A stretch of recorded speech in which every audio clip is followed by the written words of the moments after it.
தலைவரோட கூலி படத்தோட ஆடியோ லான்ச் அப்படிங்கிறது சிறப்பாக நடைபெற்று முடிஞ்சிச்சு. அந்த ஒரு ஆடியோ லான்ச்சில் நம்ம ஸ்ருதிஹாசன் மேம் வந்து ஒரு வேற லெவலான ஒரு ஸ்பீச், அதே மணிக்கு ஒரு வேற லெவலான சம்பவம். இன்னைக்கு அதான் சோஷியல் மீடியாவில் டாப் ட்ரெண்டிங் சொல்லிக்கலாமே, அந்த மணிக்கு ஒரு சம்பவம் பண்ணியிருக்காங்க. என்ன அப்படிங்கிறத வந்து ஷார்ட் அண்ட் ஸ்வீட்டாக சொல்கிறேன். ஃபர்ஸ்ட் ஸ்ருதிஹாசன் மேம் வந்து மேடையில் ஏறி வந்துட்டுனா தலைவரை பற்றி வந்து கொஞ்சம் விஷயங்கள் வந்து பேச ஆசைப்பட்டு பேச போயிருக்காங்க. ஸோ தலைவரை பற்றி பேசுகிறாங்க. பட் ஆனால் அவங்களோட நல்ல நேரமோ கெட்ட நேரமோ தெரியல, பின்னாடி வந்து பார்த்தீங்கன்னா தலைவரோட ஃபோட்டோஸ் எல்லாமே போட்டு காட்டிக்கிட்டே இருக்காங்க. ஸோ போடும்போது ஃபேன்ஸ் எல்லாமே அவங்க ஸ்பீச்சை கவனிக்கிறதில்ல, பேசிக்கிட்டே இருக்கிறாங்க. இவங்க கத்துறாங்க, இவங்களால பேச முடியல, நிற்கிறாங்க. ஸோ இந்த மாதிரி ஒரு இன்சிடென்ட்டாக போயிட்டு இருந்தது. அப்படி போயிட்டு இருக்கும்போது ஆடியன்ஸோட மனசெல்லாம் கவரணும் சொல்லி பிளான் பண்ணி ஸ்ருதிஹாசன் என்ன பண்ணாங்க அப்படின்னா, நான் இப்போ வந்து நிறைய பாடல்கள் வந்து பாடியிருக்கேன், பட் நான் தலைவருக்காக வேண்டி நான் ஒரு பாட்டு பாடணும் ஆசைப்பட்றேன் அந்த மாதிரி சொல்லி தலைவர்கிட்ட பெர்மிஷன் கேட்குறாங்க. தலைவரும் பண்ணுங்க அந்த மாதிரி கையை அசைக்க இவங்க வந்து பாடுறாங்க.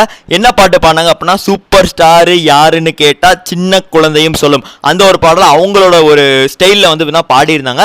உண்மையிலே வேற லெவலில் இருந்தது. ரஜினி சார் ரொம்ப குஷியாக வர்றாரு, ஆடியன்ஸ் எல்லாமே கத்துறாங்க, அரங்கம் பயங்கரமாக வந்து அதிருது.